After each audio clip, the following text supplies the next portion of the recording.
If you're interested in printing a quiz that you've made and distributed on Canvas, there is an option now so that you can get a clean copy printed where the questions are all on the same page and it's functional and usable and readable for the teacher.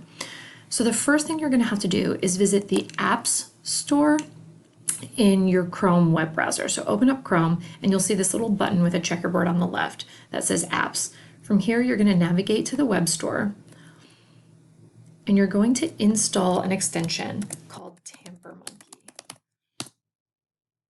It looks like this. So when you click on it, you'll have an install button here that's going to ask you to add the extension. Go through the necessary steps to add the extension. It only takes about 60 seconds. From there, you've got a link in the directions for this video that you also have to install. So it's this link that you see here on this website. I've embedded it right there in the directions for this video. You'll have to click the link and choose install. It's a little green button. Then, once you've done that, you can navigate to your quizzes in Canvas. If you've done both of those steps successfully, then open up a quiz that you've created previously.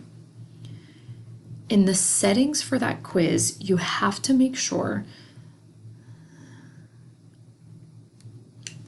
that the show one question at a time section is unchecked. So if you've got it checked, get rid of the check. You can always go back after you've printed your quiz and then re-enable that feature, but make sure that that's not checked.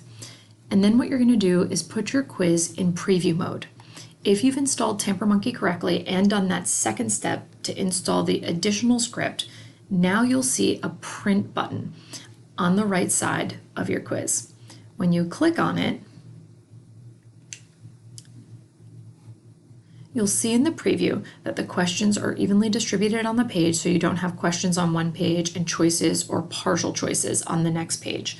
This is a more functional and readable version of any Canvas quiz that you've created. Now you can just go through and press print and you've got a hard copy of your quiz. If you have any questions, please let me know.